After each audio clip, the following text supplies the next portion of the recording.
Okay, tara na at pag-usapan natin ang isa sa pinakamahalagang pangyayari sa teolohiya, ang pag-akyat ni Jesus sa langit. Mula sa krus patungo sa kanyang trono, alamin natin kung bakit ito talaga ang pinaka-climax ng buong kwento ng kaligtasan. So para masimulan to, heto ang isang napakalakas na statement na naglalatag ng isang fundamental na problema. Paano nga ba, paano posibleng makilala ng isang may hanggang na nilalang ang isang walang hanggang manlilikha? Mukhang imposible, di ba? At yan mismo ang unang bahagi ng ating pag-uusap. Isipin nyo, may isang malawak, tila imposibleng tawirin na agwat sa pagitan ng Diyos at ng lahat ng kanyang nilikha. At heto ang pinakaugat ng problema, gets nyo ba to? Ang Diyos by nature ay umiiral sa labas ng konsepto natin ng oras at espasyo. Siya ay infinite. Samantalang tayo mga nilalang nakakulong tayo sa mga yan, so magkaiba talagang ating existence. Dahil dyan, aakalain mo, so, bakit hindi na lang siya magpakita para malaman natin? Yan ang logic, di ba? Pero ang sagot pala, ayon sa ating source, ay mas malalim pa kesa sa simpleng distansya lang. At ito yung pinaka-crucial na punto. Hindi ito issue ng layo, kundi ng pagiging magkaiba, in essence. Sinasabi na ang perpektong kabanalan kapag direktang humarap sa anumang may potensyal na magkasala ay simpleng nakamamatay. Ganun kalaki at kafundamental yung agwat. Okay, so kung ganoon kalaki ang problema, paanong nagkaroon ng solusyon? Kung hindi tayo makakatawid papunta sa kanya. Ano ang ginawa niya? Dito na pumapasok ang pinakakamangamanghang bahagi ng kwento. Ang solusyon ay isang konseptong tinatawag na pagkakataong tao. Dito, ginawa ng Diyos ang tila imposible. Siya mismo ang tumawid. Yung walang hanggan, pumasok sa may hangganan. Naging isa siya sa atin. Ang ganda ng logic nito, no? Para makilala ang Diyos, kailangan maranasan siya. Pero hindi natin kaya. Kaya ang Diyos mismo ang naging isang nilalang para siya ay makita, marinig at mahawakan natin. Siya ang gumawa ng paraan. Pero paano ba eksaktong gumana yung tulay na yan?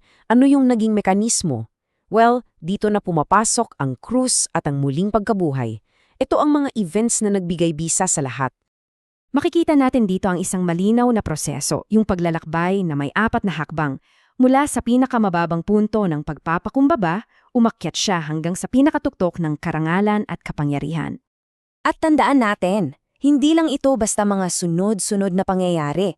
Ito ay isang public demonstration, isang cosmic na pagpapakita sa buong universe. Dito napatunayan ang pag-ibig at katarungan ng Diyos, at dito rin kinumpirma ang otoridad ni Jesus laban sa kasalanan at kamatayan. At dito na nga tayo sa pinaka-grand finale ng buong kwento, ang pag-akyat sa langit. Ito yung sandali kung saan lahat ng nangyari bago nito ay nagkaroon ng ganap na katuparan at kahulugan. At mahalaga tong tandaan ha, ang pag-akyat sa langit ay hindi isang pagtatapos, kundi isang koronasyon. Ang pag-upo sa kanan ng trono, yan ang ultimate symbol ng karangalan at otoridad. Dito, formal nang inupo si Jesus sa kanyang nararapat na lugar bilang hari ng lahat. Kaya naman, ang muling pagkakabuhay at pag-akyat ang nagsilbing parang opisyal na proklamasyon. Kinumpirma nito yung 4 na mahalagang titulo niya, Panginoon, Kristo, Hari at Tagapagligtas. Siyang itinalagang tagapagmana ng buong sanglibulika. So mula sa posisyon na yan, siya na ngayon ang ating tanging tagapagmamagitan, ang ating go-between sa Diyos. Ibig sabihin, yung tulay na pinag-usapan natin, hindi lang siya naitayo, bukas na siya para sa lahat. Okay, so ano ang endgame? Saan patungo ang lahat ng ito? Tingnan natin ngayon kung ano ang pangwakas na resolusyon, ang pagiging ganap o yung completion ng buong sanglilika. Inilalatag dito yung huling pagkakasunod-sunod ng mga kaganapan. Isipin nyo, parang final act sa isang epic na kwento. Ang paghahari ni Jesus ay magdudurot sa pag-aalis ng lahat ng kasamaan at sa perpektong pagbabalik ng lahat sa orihinal na disenyo. At ano ang resulta? Isang perpektong estado. Yung malaking agwat na pinag-usapan natin sa simula, tuluyan ng mawawala, magpakailanman.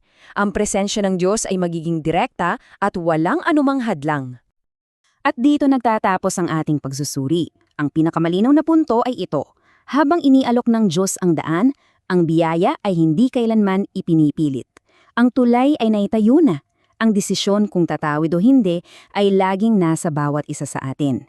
So ang tanong na lang na naiiwan ay, ikaw, anong pipiliin mo?